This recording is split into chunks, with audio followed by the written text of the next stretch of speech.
It's been called a new form of sexual assault, online sextortion.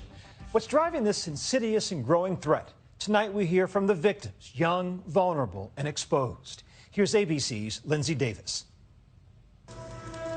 With the click of a mouse, the beauty queen's moment to shine turned into her darkest days.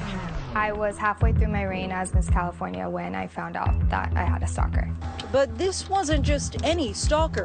Cassidy Wolf, 2013's Miss Teen USA, says it was someone who had an arsenal of private, personal images of her. I got an anonymous email from someone, and basically it was stating three things. If I didn't do what he said, he was going to release all the photos that he had of me. Wolf was a victim of an online crime the Department of Justice says is a growing concern. It's called sextortion, threatening to release sexually explicit images of people in exchange for money or more sexual content. In Wolf's case, she says she was shocked to learn the pictures even existed. Had no idea what he was talking about because I'd never taken photos before, so I had no clue. It turns out a hacker had taken over the webcam on her computer and secretly recorded her for a year, watching her get ready for school in the morning and undressed at night. He gave me three options. The first option was to send him better quality photos.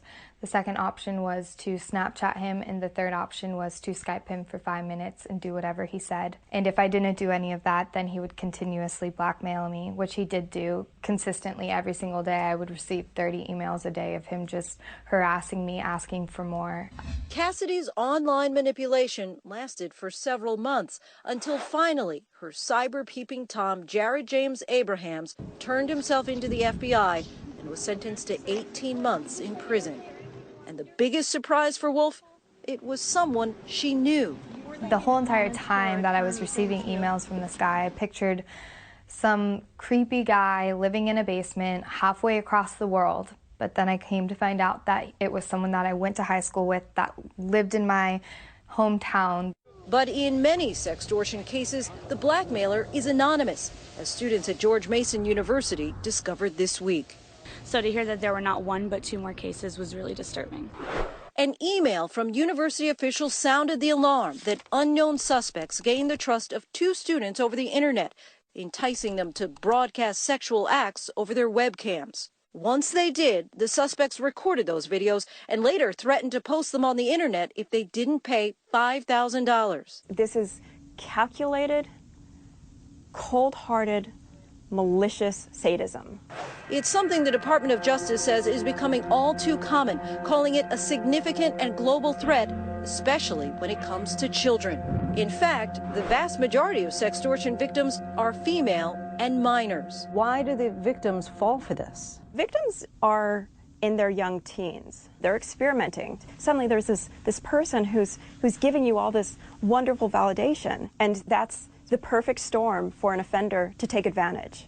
In one particularly heinous case, a 26-year-old man named Lucas Michael Chancellor terrorized more than 350 young girls on social media and chat sites. None of us in Jacksonville, including task force officers and fellow agents who've been working these types of violations for years, we had never seen anything like this before. Chancellor entered online chat rooms popular with girls, going by numerous online names like Captain Obvious, Tyler the Conqueror, and Hot Guy 160112, posing as a teenage boy interested in skateboarding. He asked his prey to video chat, then strip and perform a series of specific poses, all the while secretly recording them. One of Chancellor's targets, Ashley Reynolds, says she felt like his captor. And as I'm doing this, he would be like, "No, this isn't right.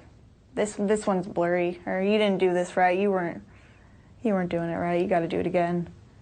So, and that's where being a slave to him comes in, because I had to make sure I complied. Chancellor amassed more than 80,000 images and videos that he used to threaten the girls, saying he would hurt them or their families if they didn't give him more.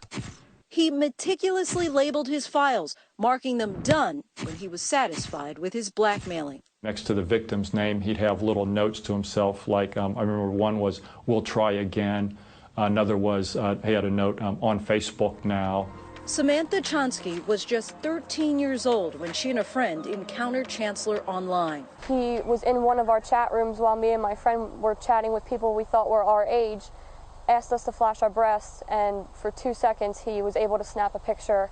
Months later, he resurfaced, ready to manipulate her. I couldn't believe that someone even had a picture of me, and I was afraid. I was super scared. And as a 13-year-old, you believe that someone's going to do those things that they said they're going to do to you. Samantha says over the course of the next several hours, Chancellor directed her through his choreographed poses, asking her to perform graphic sex acts she'd never even heard of. Finally, Chancellor seemed satisfied and left Samantha alone. She says she immediately deleted her social media accounts and never told anyone about the encounter. I was afraid every day that he would come back and taunt me. Chancellor told the FBI he specifically sought out girls in their early teens. One of the comments he made was because older girls wouldn't fall for his ploy. Chancellor used multiple proxy servers that hid his identity, routing his communications through other countries.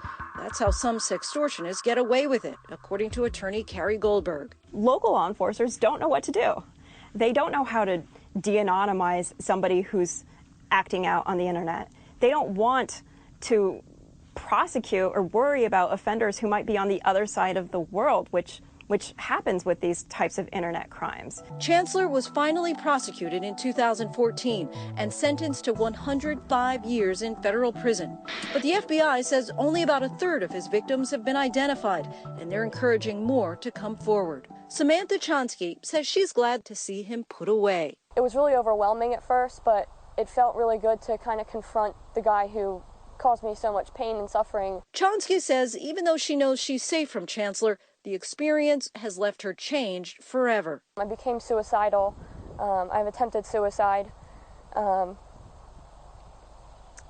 I live with anxiety now. I can't walk down the street and feel comfortable if I get looked at by a strange man. How concerned are you about sextortion? I think that there couldn't be anything more important for our country to be focusing on as a new crime that needs to be really, really, really concentrated upon. What is sextortion? The FBI posted this video on their website, counseling teens how to protect themselves. Here are some things you can do to avoid becoming a victim. Because they're not alone, Samantha says she wants other girls to know they shouldn't feel embarrassed if they fall for a sextortion scam. The best thing that you can do is to reach out to somebody that you know cares about you and is close to you and that you can trust and seek help. For Nightline, I'm Lindsay Davis in New York.